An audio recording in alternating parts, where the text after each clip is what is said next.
नमस्कार, मैं हूं केशव पंडित और आप देख रहे हैं देश का तेजी से बढ़ता है टीवी न्यूज चैनल। और इस वक्त आप हमारा खास प्रोग्राम देख रहे हैं, प्रेस कॉन्फ्रेंस। और प्रेस कॉन्फ्रेंस में आज चर्चा के लिए हमारे खास मेहमान हैं यूनुस मंसूरी साहब, जो राष्ट्रीय अध्यक्ष हैं राष्ट्रीय मंसूरी समाज के। बहुत बहुत स्वागत है मंसूरी साहब आपका। बहुत धन्यवाद केशव जी। और बहुत धन्यवाद एटीवी न्यूज और तमाम पत्रकारों का जो इस रात दिन की मेहनत करके इसे जो है देश का नंबर 1 चैनल बनाने पे प्रयासरत हैं। बहुत धन्यवाद आपका। जी, सबसे पहले तो आज किसान दिवस है, उसकी आपकी आपको भी बधाई, और आप भी बधाई लें। और साथ ही सभी देशवासियों को भी किसान दिवस की बधाई। लेकिन आपको नहीं लगता कि एक मजाक है कि आज किसान दिवस है, या फिर किसान हर रोज केशव जी, दिवस है, किसान दिवस? मैं आपकी जी आवाज सुन नहीं पा रहा हूँ। जी, आप दोबारा जुड़े, दोबारा। जी। मुझे आपकी आवाज नहीं आ पा रही केशव जी।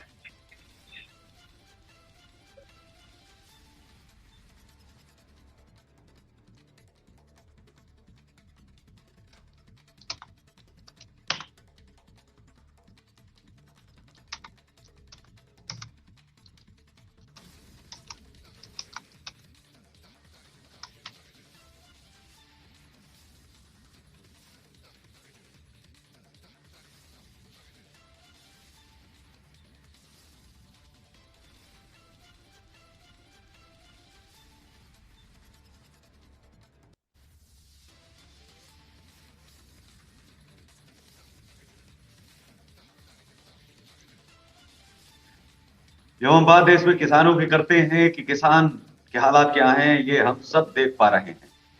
और आज हमारे साथ जो है, जी मंसूरी साहब, आपकी आवाज पहुंच रही है आप तक? बिल्कुल, आपकी आवाज बिल्कुल क्लियरली मेरे तो पास आ रही जी। है। आज किसान दिवस है या किसान विवश है आज का? क्योंकि जय जवान जय किसान के नारे चाहे जितने लगा लो, आज किसान दिवस है या फिर विवश है आज का जो किसान है? जी। और देखिए, आज का इस जो लाइव दिवस टीवी शो के माध्यम से मैं आपको एक चीज ये क्लियर कर दूं और बताना चाहता हूं कि जी देश भर, जो ये भारत है, कृषि प्रधान देश। हम बचपन से पढ़ते आए हैं, छोटी क्लासों में पढ़ते आए हैं, भारत जो है कृषि प्रधान देश है। और चूंकि जी कृषि प्रधान देश है तो कृषि प्रधानता लाने में किसका जो है कि सबसे बड़ा किरदार है, वो है किसानों का। और आज की जी तारीख में जी जो भारत में स्थिति, अगर किसानों की बात करूं तो किसान दिवस नहीं मना सकते, हम किसान का विवश दिवस मना रहे हैं। किसान इसलिए जी विवश है क्योंकि घंटों तक लाइनों में लगना पड़ता है उसे पेस्टिसाइड और आपके खाद बीज वगैरह के लिए, जो सरकारी तौर पर उसको मिलती है। किसान उन जी लाइनों में खड़े खड़े बेहोश हो जाता है, मर जाता है, किसी सरकार के कान पर जूं तक नहीं रेंगती है। किसान जब अपनी जी बात को कहने के लिए सरकार के पास जाता है तो वहां पर कोई ऐसे सरकारी नुमाइंदे नहीं है जो उसकी बात को सुनते हैं। क्यों? क्योंकि वो लोग जी एसी की गाड़ियों में घूमते हैं, 5 स्टार होटल्स में घूमते हैं, ऑफिस उनके 5 स्टार होटल में चलते हैं, एसी के ऑफिस में चलते हैं। तो उनको ये पता नहीं होता है कि गर्मी सर्दी बरसात में किसान किस तरीके से अनाज उगाता है और कैसे जीडीपी उस किसान के अनाज, उगाए हुए अनाज से जीडीपी बनती है देश की, कैसे विकास होता है। जी क्योंकि कृषि प्रधान जी देश है, ज्यादातर लोग हमारे किसान है। आज की तारीख में उनकी जमीनें हड़प ली जा रही है, कोई देखने वाला नहीं है। उनको खाद बीज नहीं मिल रहा है, देखने वाला नहीं है। उनको सब्सिडीज नहीं मिल पा रही है, देखने वाला नहीं है। बल्कि जहां जी बाढ़ आ जाती है, सूखा पड़ जाता है, पाला पड़ जाता है, उनका जो है कि ज्यादा जो है ओलावृष्टि हो गई, उनकी फसलें नष्ट जी नाबूद नष्ट हो गई, उसको कहीं कोई क्लेम नहीं है, कहीं कहां जाकर के कहे वो अपनी व्यवस्था को। ऐसा कोई सोर्स जी नहीं है उनके पास, स्रोत नहीं है। एक सरकार नजर आती है, वो भी आज उसने भी जो है विवश कर रखा है। ठीक है ना? जी तो यहाँ पर किसान दिवस की जगह जो है किसान विवश कहा जाए तो अतिशयोक्ति नहीं होगी कुछ भी। जी। लेकिन ये जो आज हम लोग चला रहे हैं, क्या ये मेन स्ट्रीम मीडिया की जवाबदेही नहीं है कि किसान दिवस पर कोई कार्यक्रम चलाए जाएं? क्योंकि कोरोना, देखिए, लॉकडाउन, इन सब के अलावा क्या जो दिवस आते हैं वो आते हैं निकल जाते हैं, किसानों को पता ही नहीं चलता कि हमारे लिए भी कोई दिवस है। किसानों को ही नहीं पता है। जी केशव जी, यहाँ पर मैं एक बात कहूंगा। आप जैसे जिम्मेदार पत्रकार हैं, संपादक हैं, वरिष्ठ मतलब जो है पत्रकार भी हैं आप। मैं जी आपसे एक चीज जरूर कहूंगा कि जैसा हम पढ़ते आए हैं, सोचते आए हैं, सुनते आए हैं कि लोकतंत्र का चौथा स्तंभ पत्रकारिता है। जी पत्रकारों की बहुत बड़ी भूमिका, बहुत बड़ा किरदार है देश को बनाने में, देश का निर्माण करने में, देश को जागरूक करने में, देश को सतर्क करने में, और देश को एक नई जी उपलब्धि और नई आशाएं देने में। ये पत्रकारिता ही है जिसने देश को जो है जागरूक कर रखा है और उत्तरोत्तर उन्नति और तरक्की की राह पर ले जा रहा है, पत्रकारिता ही है। लेकिन आज क्या हो रहा है, आज की तारीख में चैनल जो है सच्चाई बोलते हैं तो उन्हें बंद कर दिया जाता है, या उन पर जो है केस लगा दिए जाते हैं, या उनको जो है डराया धमकाया जाता है, उनके ऑफिसों में तोड़फोड़ कर दी जाती है। तो वो उन गरीब किसानों की बात ही नहीं उठा पाते हैं जिनकी बात उठाना चाहिए उन्हें। आज अगर वो गरीबों की, मजलूमों की जहां नाइंसाफी हो रही है, उनकी आवाज जब उठाते हैं तो उन्हें दबा दिया जाता है। कौन उठाएगा? बिल्कुल आप सही कह रहे हैं कि ये जिम्मेदारी बनती है हमारी मीडिया की, इलेक्ट्रॉनिक मीडिया की और आपके प्रिंट मीडिया की, ताकि लोगों को जागरूक करें। और किसान जागरूक होगा, देश जागरूक होगा। अभी किसानों में शिक्षा पहुंची है, आज की तारीख में किसान जो है आधुनिक तकनीकों के साथ सवाल ये उठता है जो बहुत जरूरी, दो जो सवाल हैं जिन पर हम चर्चा और करते हैं, क्योंकि किसानों को मालूम भी हो जाए, जो स्ट्रीम भले ही लोग न उठाएं, विजय माल्या हो या फिर तमाम उद्योगपति और सरकारें कोई भी हो, लगातार अपने मित्रों के लिए माफी कर देती हैं। हर बार जो उनके बड़े कर्जे हैं वो माफ कर दिए जाते हैं। क्या अब वक्त नहीं आ गया है कि किसानों को सम्मान निधि योजना और ये दुनिया भर का जो आडंबर जो सरकारें करती है वो बंद करके सरकारें जो है वो केवल ब्याज मुक्त ऋण अगर किसानों को देने लगी, तो क्या समझते हैं कि क्या किसी को फांसी लगाने की जरूरत पड़ेगी? क्योंकि 1 लाख लेते हैं, 10 साल में 10 लाख हो जाता है, भर ही नहीं पाते हैं, ब्याज ही नहीं भर पाते हैं। तो क्या ब्याज मुक्त ऋण देने की पेशकश नहीं होनी चाहिए? उनका ऋण जो है माफ मत करिए। क्यों माफ करिए? किसान भिखारी है क्या इस देश का? लेकिन क्या आप समझते हैं कि आज के दौर में अगर ऋण मुक्त जो है, ब्याज मुक्त अगर ऋण अगर उनको दिया जाए किसानों को, तो उनके लिए कितनी बड़ी सहूलियत होगी? क्या उनको फांसी लगाने की आवश्यकता पड़ेगी? ये सबसे बड़ा विषय है जी। देखिए पंडित जी, मैं यहाँ पर एक बात बताना चाहूंगा। मुझे याद आता है कि हमारे एक्स प्राइम मिनिस्टर ने एक बात कही थी कि मैं वहां से जो है 1 रुपया पहुंचाता हूं तो नीचे के लेवल पे आते आते वो 5 पैसा बच जाता है, तो वो 95 पैसा जाता कहाँ है? और हमने जो तत्कालीन सरकार है और वर्तमान सरकार है, उनको इसीलिए वोटिंग देकर के जिता करके भेजा है नुमाइंदों को कि वो साफ सुथरे स्वच्छ छवि के साथ काम करेंगे, ठीक है ना, जो भ्रष्टाचार है बीच में वो खत्म हो। आज अगर मैं बात करता हूँ सब्सिडी की, नाम मात्र की सब्सिडी किसानों को मिल रही है, इसीलिए किसान विवश है। अगर मैं बात करता हूँ कि उनको जो है ब्याज मुक्त ऋण दिया जाए, वो तो हम सोच भी नहीं सकते हैं कि ब्याज मुक्त ऋण ये कोई भी सरकार करेगी, लेकिन एटलीस्ट ये तो देखा जाए कि वो किस चीज का शिकार हुआ है, उसकी कृषि किस चीज का शिकार हुई है, ओलावृष्टि का, अतिवृष्टि का, या पाला पड़ा है, या क्यों उसकी फसल नष्ट हो गई है। अगर वहां बाढ़ आई है, फसल नष्ट हो गई है, तो कम से कम उसको उसका मुआवजा न दे करके कम से कम उसमें ऋण माफ करें या उसका टाइम एक्सटेंड करें, ताकि किसान अपना उस चीज का जीवन यापन भी कर सके और आप लोगों को वापस पैसा भी दे पाए, सरकार को पैसा भी दे पाए। होता क्या है, नुकसान तो हो जाता है कृषि का, और ऊपर से जो है कि उगाई करना और वसूली करना, और वही जो है पहले जो एक साहूकारी प्रथा चलती थी जिसमें कि उगाई करने के लिए लठेज जाते थे, तो वो ऐसा प्रतीत होता है कि हमारे प्रशासनिक अधिकारी इसके लिए नहीं बने। प्रशासनिक अधिकारी है प्रशासन चलाने के लिए, उनका वो काम करने देना चाहिए, और कृषकों का काम, लेकिन सुविधाएं मिलनी चाहिए, योजनाएं मिलनी चाहिए। जी मंसूरी साहब, दूसरा सवाल सबसे बड़ा है जो देश में, ये नहीं हो सकता, लेकिन जो मैं सवाल बोलने जा रहा हूं इसको आप ध्यान से सुनिएगा। ये जरूर हो सकता है अगर सरकारें चाहें और सभी लोग अगर चाहें मिलकर के, ये चाहे वो हिंदू लीडर हो, मुस्लिम लीडर हो, दलित लीडर हो, कोई भी लीडर हो, उन सबको उठाना भी चाहिए देश के अंदर। जहां जीएसटी नहीं लगनी चाहिए वहां जीएसटी लगी हुई पड़ी है, और जहां जीएसटी लगनी चाहिए वहां नहीं लगी है। अगर जीएसटी के दायरे में पेट्रोल और डीजल आ जाए तो किसान और मजदूर का बड़ा सहयोग हो जाएगा। आप बात किसान की हम करना है तो किसान पर हम आते हैं। डीजल अगर सस्ता होता है, क्योंकि जैसे ही जीएसटी लगेगी तो सारे कर समाप्त होकर के एक कर ही उस पर रहेगा, तो ये 40 या 50 रुपए में पड़ेगा, जो गणित आया था पिछला। क्योंकि अगर हम 50 रुपए में, 49 रुपीज में अगर श्रीलंका को बेच सकते हैं या तमाम देशों को, तो हम अपने देश में भी जीएसटी लगा के बेच सकते हैं।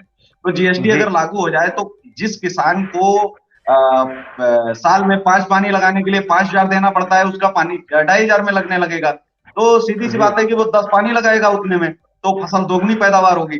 क्या जीएसटी लगाने की आवश्यकता है या नहीं है पेट्रोल और डीजल दोनों पर?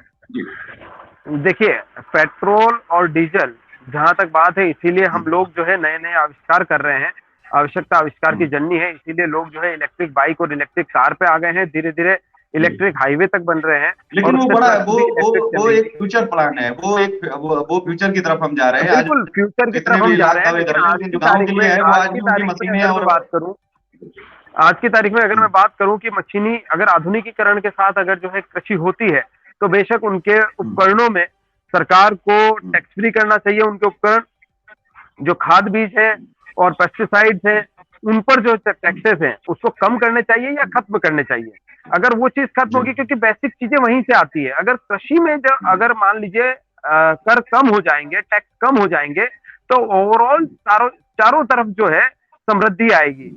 और अगर नहीं, जो लेकिन उससे इनिशियल लेवल पे आप समझिए ना कि पेट्रोल डीजल से क्या है जी कि मैं आपको एक छोटा सा गणित बताता हूँ कि 50 रुपए में लग गया। अब जो जहां से फसल आ रही है, आने जाने के लिए वाहन जो उस सामान को ला जी रहे हैं, तो जाहिर सी बात है कि आधा खर्च आएगा।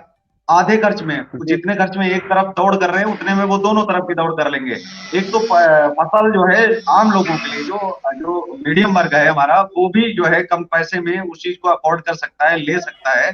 तो ये सबसे बड़ी बात है कि अगर मजदूर जो है हमारा हमारा मध्यम वर्ग जो है, वो उसको भी सहूलियत मिलेगी ना। अगर किसी जी अगर किसी को जो है पेट्रोल या डीजल लेने की हम बात करें, तो इसमें दो सबसे बड़ी चीजें आती हैं कि अगर पेट्रोल सस्ता होगा तो आम आदमी को सहूलियत मिलेगी।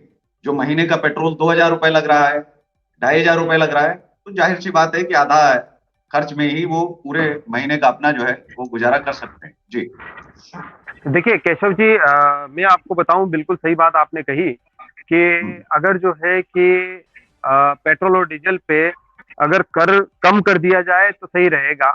नहीं, कर कम क्यों है? जहां तक जीएसटी बात, के दायरे में क्यों नहीं लाए जाए? मैं ये पूछता हूँ, हर चीज जीएसटी के दायरे में, तो इनको जीएसटी के दायरे में करने में क्या समस्या है? जी देखिए एक्चुअली क्या है कि पेट्रोल जो है हमारा प्रोडक्ट नहीं है, हम मैन्युफैक्चरिंग नहीं जी कर रहे हैं पेट्रोल का। इस वजह से वो कभी भी जीएसटी के दायरे में नहीं आ पाएगा, ठीक है ना, जी आने वाले टाइम पे भी। ठीक है, सबसे बड़ा दिक्कत ये है कि हम इसे इंपोर्ट करते हैं, और इंपोर्ट की हुई चीज का जो पर बैरल नहीं, जो लेकिन भाव अगर चल ऐसा रहा है होता, वो एकदम अगर सही ऐसा लेवल पे है। होता कि ये जीएसटी में नहीं करते, तो फिर प्रधानमंत्री जी ने सुझाव क्यों राज्यों को भेजा था कि अगर आप चाहें तो आप जीएसटी के दायरे में इसको ला सकते हैं? और उन्होंने सुझाव देखिए भेजा था सुझाव बाकायदा, लेकिन कोई भी सुझाव मुख्यमंत्री सुझाव तैयार नहीं सभी हुआ। ये सबसे बड़ी बात है। सुझाव जी, सभी अगर भेज असंभव रहे होता हैं। तो भेजते सुझाव भी। हम्म, सुझाव तो सेंट्रल एक आदेश पारित कर दे, एक श्वेत पत्र पारित कर दे, एक कानून बना दे कि हम्म, इसमें जो है कि पेट्रोल और डीजल को जीएसटी में डाल रहे हैं, उनके पास तो सारे अधिकार हैं, क्यों स्टेट को भेजा जा रहा है? हम्म, और अभी 9 या हम्म, 11 स्टेट में जो सरकार है, केंद्र की सरकार ही है, क्यों नहीं वहां पर लागू कर देते बिल्कुल। हैं?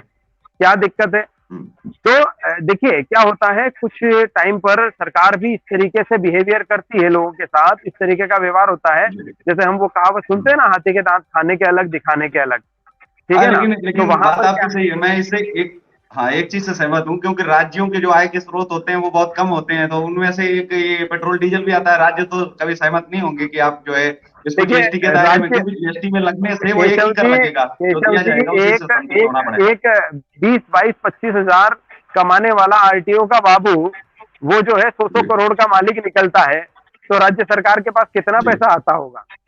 बहुत पैसा आता है, लेकिन ठीक है क्या ना। होने को तो नहीं, मैं ये सब नहीं, सवाल ये है कि जब ईमानदारी की बात करते हैं हमारे प्रधानमंत्री जी, तो क्या होने को हो नहीं सकता है? संभव नहीं है क्या कि असंभव है कि इसको किया ही नहीं जा सकता है? कसम सी खा असंभव तो रखी है दुनिया हमने। में कुछ भी नहीं है। और वो चाहें, जी अगर विल पावर मजबूत करके करें, नोटबंदी भी तो ऐसे ही किया था, जी, क्यों नहीं एक बिल्कुल। आदेश पारित कर देते हैं ताकि सबका भला हो जाए। ठीक है, किसानों की बात बिल्कुल। तो किसान दिवस पे हो ही रही है, लेकिन आपका जी और हमारा भी भला हो जाएगा, भारत की पूरी जनता का भला हो जाएगा अगर वो ऐसा कर देते हैं बिल्कुल। तो। और मैं तो जी एटीवी के माध्यम से और आपके इस चैनल और इस प्रोग्राम के माध्यम से जी प्रधानमंत्री जी से ये डिमांड भी करता हूं, और मैं मौतबाना गुजारिश, रिक्वेस्ट ये भी करता हूं, निवेदन भी जी करता हूं कि साहब जल्द जी से जल्द, आपकी सरकार है, आपके पास पावर है, आपके पास सीटें हैं, बहुमत में पूर्ण है, आप एक जी पारित कर ही दीजिए इस लेटर को कि अब पेट्रोल, आज से पेट्रोल और डीजल जो है जीएसटी के दायरे में है। बस जी ऑटोमेटिक जो है कि सभी जगह महंगाई भी कम होगी, और जी राज्य सरकार की इनकम पर इसका कोई इफेक्ट नहीं आएगा, कोई कोई प्रभाव इफेक्ट नहीं नहीं आएगा, है। क्योंकि जी सीजीएसटी और एसजीएसटी ये दोनों अलग अलग जी लगते हैं, ठीक है ना, अभी जी वो फिर मर्ज हो जाएगा। जब आपके मान लीजिए, जी भगवान न करे, ऊपर वाला न करे, वो परमात्मा जी न करे कि कोई ऐसी विडंबना राज्यों पर आए, तो क्या सरकार कभी जी साथ नहीं देती है? हमेशा साथ देती है। बिल्कुल अभी चाहे आप जी भ्रष्टाचार की वजह से पुलिया का टूटना कह दीजिए, चाहे आप बाढ़ का आना कह दीजिए, चाहे नेचुरल कैलेमिटीज कह दीजिए, हर जगह सरकार जो है, सरकारी नुमाइंदे पहुंचते हैं, ठीक है ना। हम्म, आज राजस्थान में वो अपना जैसलमेर की तरफ, बाड़मेर की तरफ वो गैस सिलेंडर फटा, सरकार के नुमाइंदे वहां जी पहुंचे हैं। पुलिया टूटा तो जी खुद प्रधानमंत्री जी वहां देखने गए गुजरात में। तो जब सरकार खुद जी पहुंच रही है, तो अगर सेंट्रल में जी इकट्ठा हो जाएगा पैसा, तो वैसे ही मिल जाएगा लोगों को। और मेरे जी हिसाब से शायद ये ज्यादा तो मैं तो यही निवेदन करूंगा आपके एटीवी न्यूज चैनल के माध्यम से और इस प्रोग्राम के माध्यम से कि सरकार को जीएसटी के दायरे में ले लेना चाहिए, और जीएसटी के दायरे में जब आ जाएगा तो हम सब लोगों का भला हो जाएगा, भारतवासियों का भला हो जाएगा। खेती के प्रति लोगों का लगाव, जो हमारा यूथ है वो खेती के प्रति बहुत उसका रुझान कम होता जा रहा है। आप उनके लिए क्या अपने समाज की तरफ से और राष्ट्र के लिए, क्योंकि हमारा जो देश है वो किसानों के कृषि और प्रधान। जवानों के ही नाम से जाना जाता है जी। जी क्योंकि जय जवान और जय किसान जो है नारा ये नहीं है, ये वास्तविकता है इस देश की, बेशक, जिससे बिल्कुल बिल्कुल इनकार सही नहीं किया जा फरमाया सकता। आपने। उसके लिए कोई नारे की बिल्कुल आवश्यकता सही, नहीं है जी। तो आप बिल्कुल क्या सही है। संदेश देना चाहेंगे जो यूथ है, जो युवा है, जो कम इसकी ओर जो लगाव, जो उनका हो रहा है, रुझान कम हो रहा है उस पर, और किसानों के लिए जो बाकी के हर वर्ग के जो मैं किसान है जी। मैं एटीवी चैनल के माध्यम से, इस लाइव प्रोग्राम के माध्यम से यही एक संदेश देना चाहूंगा आज की जी नौजवान और युवा पीढ़ी को, कि भविष्य का निर्माण आपके हाथ में है, भारत का नवनिर्माण आपके हाथ में है। हम कृषि प्रधान देश हैं, और हमें चाहे कृषि नहीं भी करनी हो, लेकिन कृषि का नॉलेज लेना चाहिए, ताकि आप दूसरों जी को बता पाए। आज की तारीख में हमारे यहाँ पर कई सारे कृषि विश्वविद्यालय खुल चुके हैं, और जी एडमिशन भी लेना चाहिए। जैसे आपने कहा जय जवान जय किसान, कुछ जी देश ऐसे हैं जहां पर आपको शादी से पहले और जिंदगी में एक बार आपको सेना जी ज्वाइन करना पड़ता है। कुछ देश ऐसे हैं, जी कंपलसरी है वहां पर सेना को ज्वाइन करना। तो यहाँ पर बिल्कुल भारत में अग्निवीर जो आई है, तो खुशी है इस बात की, और हम वेलकम भी जी करते हैं कि आज जी 4 साल तक जो है एक नौजवान सेना में रह के आएगा, तो वो अपनी जिंदगी में डिसिप्लिन, अनुशासन, बहुत सारी चीजें सीखेगा, ठीक जी है। और वही चीज ये बात मंसूरी साहब बहुत जरूरी थी, और इस पर मैं हालांकि जो है जी आना चाह रहा था, और ये मैं जी। शायद किसी अगले प्रोग्राम में आपसे पूछता, लेकिन आपने आज तो बीच में जो है इसी ये चीज कही। इसी इसी जी तरीके से पंडित जी, इसी तरीके से किसानी जो जी काम है, कृषि वाले जो काम है, जी वहां भी स्कूल लेवल पर जहां हम शुरुआत जी करते हैं, वहां नैतिक शिक्षा होती थी हमारे वक्त में, वैसे ही एक कृषि शिक्षा भी चालू की जाए। एक कृषि शिक्षा जी का जो है ये चालू कर दिया जाए सब्जेक्ट, और वो छोटी जी क्लास से शुरू हो, ताकि पता चले बच्चों को कि किस तरीके से जो है कृषि होती है, और कैसे कृषि से मुनाफा भी मिलता है, ठीक है ना। जी परेशानियां हैं, चैलेंजेस आते हैं, लेकिन प्रयासरत जी रहेंगे वो चैलेंजेस ओवरकम कर जाएंगे। तो ये है कि अगर जी कृषि प्रधानता देश में है, तो वो शुरुआती दौर में जब कृषि सिखाई जाएगी, तो लोगों का और बच्चों का विचार उधर जाएगा, तो युवाओं का भी जी विचार जाएगा। मैं एक चीज कहूंगा कि अगर अच्छी योजनाएं अगर सरकार लाए, सब्सिडीज लाए, जी लोन्स लेकर के आए, तो आज की युवा पीढ़ी वो करने को तैयार होती है, कृषि के कार्य भी। नहीं और मैंने आए, देखा है अभी, सरकारें अभी लाती जैसे हैं, जो लेकिन है, मैं तो सिर्फ इतना अपने दर्शकों को कहूंगा कि अगर यूनुस मंसूरी जैसे हमारे देश को 1000 लोग मिल जाएं, तो मुझे लगता है कि जिन चीजों पर भ्रम पैदा होता है, क्योंकि राष्ट्र के प्रति और समाज के प्रति जिम्मेदारी सिखाना अगर हमें बचपन से ही सिखाया जाएगा विद्यालय में, जी समाज और परिवार की जिम्मेदारी हम कृषि से भी पूरी कर सकते हैं, वो भी हमें आ रही है, और साथ में जी, राष्ट्र की जिम्मेदारी हम सेना में ज्वाइन होके ले बेशक, रहे हैं। तो बिल्कुल ये दोनों जिम्मेदारियां अगर एक साथ आ रही हैं यूथ के लिए, और इससे बेहतर क्या हो सकता है जी। बिल्कुल बिल्कुल, ये होना भी चाहिए पंडित जी। लेकिन जो लोग भ्रम पैदा करते हैं उन पर आप क्या कहेंगे, कि जो भ्रमित करते हैं, क्योंकि उससे लाखों लोग, हर किसी के फॉलोअर हैं, किसी के करोड़ों है, किसी के लाखों है, कोई व्यक्ति बोलता देखिए, है चाहे सोच मैंने समझ के बोले मैंने या बिना मैंने सोच एक समझ के, लेकिन एक, फर्क एक तो पड़ता है मैंने जी। मैंने एक एड देखा था ऐसे करके, जी और कुछ हीरो खड़े होते हैं और बोलते हैं बोलो जुबा कैसरी, ठीक जी है। और उसका जी इम्पैक्ट ये पड़ता है कि लोग उस प्रोडक्ट को लेते हैं, खाते हैं, और कैंसर बन जाता है उनको, ठीक है। जी तो जी कहने का मकसद है कि ये आपके ऊपर है कि आप हम्म, किस सतर्कता के साथ इस काम को करते हैं, ठीक है ना। हम्म, उन पर एफआईआर हुई, सबक मिल गया, ऐसा ही होना चाहिए। जी अगर गलत किया है तो दंड जी होना चाहिए, ठीक है ना। दंड व्यवस्था हम्म, भी है हमारे वेद पुराणों में है, ठीक है ना। तो दंड जी व्यवस्था भी है वहां पर, यहाँ पर हमें रुचि अगर बढ़ाना है युवाओं की, तो हमें कुछ ल्यूक्रेटिव ऐसा देना पड़ेगा जिससे उसकी तरफ रुझान हो, उसकी जिज्ञासा जगे। जी ठीक है ना? भ्रमित करने जी वाले तो हर जगह मिलेंगे। अभी मैंने जी कल परसों एक जो है शाहरुख खान का एक इंटरव्यू देख रहा था, उसने फीफा में दिया, पता नहीं कहाँ दिया, लेकिन उसने एक जी बात कही कि हम जी पॉजिटिव हैं और हम पॉजिटिव लोगों को जुड़ के रहना है। ठीक है, तो बिल्कुल। यही चीज हमें करनी है। चाकू बनाया जी गया किसी का मर्डर करने के लिए नहीं, चाकू बनाया एप्पल बिल्कुल। काट के खाने के लिए। तो उसका जी काम है कि कुछ ऐसी चीजें जिससे कि फायदा पहुंचता है हम लोगों को, वो चीजों को जी यूज में लेना है। तो चाकू की जी गलती नहीं है, गलती है काटने वाले की, कि वो किसी इंसान को काट रहा है या वो एप्पल को काट रहा है। तो यहां पर भी जी ये है कि अगर कोई भ्रमित करता है तो हमें इतनी सोच और समझ होना चाहिए कि हम भ्रम में न पड़े। राइट? जी तो ये युवाओं का एक बहुत बड़ा जो है मैं कहूंगा कि एक बहुत बड़ा जिम्मेदारी है कि सोच समझ के जी कदम बढ़ाएं। और जब स्कूल टाइम से हम कृषि की चीजों को बताएंगे, समझाएंगे, पढ़ाएंगे, तो बेशक मैं मानता हूं कि जो चीज हम स्टडी करते हैं उसमें से 20% टू 30% ऐसे लोग होते हैं जो उसी को अपना प्रोफेशन बनाते हैं।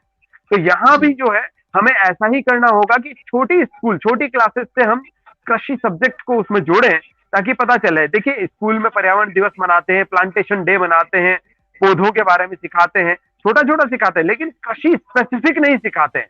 तो अब जो है अगर ऐसा किया जाए तो शायद युवाओं की जिम्मेदारी बढ़ेगी, वो भ्रमित नहीं होंगे और कृषि की तरफ रुझान बढ़ेगा। ये है जी पंडित हमारी शिक्षा व्यवस्था में अगर बेहतर सुधार किए जाएं। जी शायद ही जी। अब कोरोना भी बढ़ रहा है, क्योंकि ठंडी आ रही है, वैसे वैसे कोरोना भी बढ़ रहा है, और इस बार नहीं, शायद कोरोना पता नहीं किस। कोरोना की जी बात मैं कहूं पंडित जी, तो कोरोना जी नहीं बढ़ रहा है, पॉलिटिक्स में जो है गर्मी बढ़ रही है, तो जी कोरोना पॉलिटिक्स ऑटोमेटिक की आ रहा है। गर्मी। ठीक है जी ना? लेकिन तो जब उसको राजनीति में उसको गर्मी लेकर बढ़ के जाती है, उसको किसी लेकर को के लगता है कि आप मेरी क्या सीट मैसेज। जा रही है, जी किसी को लगता है कि मेरी सीट आ रही है, किसी को लगता है कि कुर्सी छिन जी जाएगी, तब ये चीजें जो जी है आना शुरू हो जाती है। ठीक है ना? बिल्कुल। लेकिन कोरोना कभी खत्म ही नहीं हुआ आप था। हमेशा जी आप हमेशा बेबाकी से बात रखते हैं उसी को लेकर के, क्योंकि आप जो भी चीजें करते हैं आप भ्रम में कभी किसी को नहीं रखते हैं। सरकारें अपनी जगह है, हम अपनी जगह है, अपने सामान की सुरक्षा स्वयं करें। तो उसी आधार पर जो हमारे अपने पैनलिस्ट होते हैं, हमारे अपने लोग हैं, उनकी भी राय जानना और देश के लोगों तक पहुंचाना बहुत आवश्यक है। नहीं, कोरोना मैं बढ़ रहा है देखिए, इस तरह से चीजें, तो उन पर आप अगर देशवासियों को कोई क्या मैसेज आप परिस्थिति, देंगे? क्या क्या क्या अगर कोई जो है परिस्थिति क्या ऐसी बनती है, परमात्मा न करे, परमेश्वर न करे कि ऐसी कोई परिस्थिति बने, लेकिन अगर कोई ऐसी जी परिस्थिति बनती है, तो जी बेशक जो प्रिकॉशंस डब्ल्यूएचओ ने बताए, वर्ल्ड हेल्थ ऑर्गेनाइजेशन ने बताए, और जिन प्रिकॉशंस को आपने पहले अपनाया है, जी बचाव उपचार से ज्यादा अच्छा होता है। तो बिल्कुल। जो प्रिकॉशंस डब्ल्यूएचओ ने बताए हैं और जो आपने अपनाए हैं, इसीलिए आप जो है आज यहां तक पहुंचे हैं, वरना जिन्होंने नहीं अपनाए हैं वो शायद जो है यहां तक नहीं पहुंच पाए हैं। तो जो भी जी प्रिकॉशंस बताए गए हैं डब्ल्यूएचओ के, और जो प्रमाणित प्रिकॉशंस हैं, उन्हें अपनाएं। 2 गज दूरी, मास्क जरूरी, ये बात जरूरी है और ये चीज अपनानी होगी। साथ ही साथ जो है स्वच्छता का ख्याल रखें, हाइजीन का ख्याल रखें। इस लाइव जी टेलीकास्ट के माध्यम से मैं यही बताना चाहूंगा भारतवासियों को कि आप कोरोना से घबराए नहीं। घबराने से कुछ भी नहीं होता है, उससे लड़ना है और उसे हराना है, जैसे पहले आपने हराया है। भारतीय विजेता रहे हैं पूरे विश्व में, और हम अब भी विजेता रहेंगे। अगर परमेश्वर का लिखा हुआ अगर है, उस परमात्मा का, कि कोरोना का बिल्कुल। आना है, तो हम फिर से विजयी होंगे और फिर से जो है दुनिया इसी तरीके से हंसती खेलती मुस्कुराती नजर आएगी। जी बहुत बहुत शुक्रिया। और आज आप हमारे बीच में आपने यूनुस मंसूरी जी को सुना प्रेस कॉन्फ्रेंस में, और इस प्रोग्राम में हम लगातार नए मेहमानों को लाते हैं और उनसे रूबरू करवाते हैं कि वो प्रेस कॉन्फ्रेंस में क्या कहते हैं और क्या देश को संबोधन में बताते हैं, कि आज की राजनीति से अलग होकर के, विपक्ष से अलग होकर के, क्योंकि ना पक्ष और ना विपक्ष, सिर्फ निष्पक्ष हमारी राय क्या है और देश की राय क्या है, उस पर ही हम लोग बातचीत करते हैं। बहुत बहुत शुक्रिया मंसूरी साहब कि आप जुड़े और आपने हमारे दर्शकों को आपने बताया भी और देशवासियों को भी संबोधित किया। किसान दिवस के अवसर पर कुछ भी सही, लेकिन किसानों का दिवस तो है, मनाना चाहिए। और एंजॉय के साथ में मुझे लगता है कि लोगों को किसानों तक भी पहुंचना चाहिए कि किसान दिवस है। ये बिल्कुल, बड़ी मीडिया की भी बिल्कुल, जिम्मेदारी है, उनको मालूम ही नहीं है। बड़े बड़े विज्ञापन छप जाते हैं, लेकिन किसान दिवस पर कोई विज्ञापन बड़ा बिल्कुल सही। छपता ही नहीं है जो किसानों तक पहुंच पाए। जी आपका धन्यवाद देना चाहूंगा केशव पंडित जी, वरिष्ठ संपादक एटीवी न्यूज, और पूरी एटीवी की टीम को, जो टेक्निकल है सभी हैं, उनको भी मैं धन्यवाद देना चाहूंगा कि इस तरह के ज्वलंत मुद्दों पर जो आप प्रोग्राम लेके आते हैं, देश की जनता को जागरूक करते हैं। इसके लिए बहुत बहुत आभार है आपका। पूरे देश के समस्त किसान भाई बहनों को मैं बहुत जो है मुबारकबाद पेश करता हूं, शुभकामनाएं देता हूं किसान दिवस की। और हम कृतज्ञ हैं, आभारी हैं, बहुत धन्यवाद करते हैं हमारे किसान भाइयों का कि अब हमारी जो प्लेट में रोटी आती है, जो अन्न आता है, वो उनकी वजह से आता है। ठीक है ना, हम उनका दिल से शुक्रिया और धन्यवाद देते हैं। बहुत शुभकामनाएं आपको किसान दिवस। बिल्कुल, वो अन्नदाता हैं हमारे, और प्रेस कॉन्फ्रेंस में आप जुड़े उसके लिए भी बहुत बहुत आभार। और आप देख रहे थे प्रेस कॉन्फ्रेंस, लेकिन कहीं जाइएगा मत, लेते एक छोटा सा ब्रेक। ब्रेक के बाद खबरों का सिलसिला जारी रहेगा। नमस्कार, जय हिंद, वंदे मातरम, प्रणाम। प्रणाम, धन्यवाद।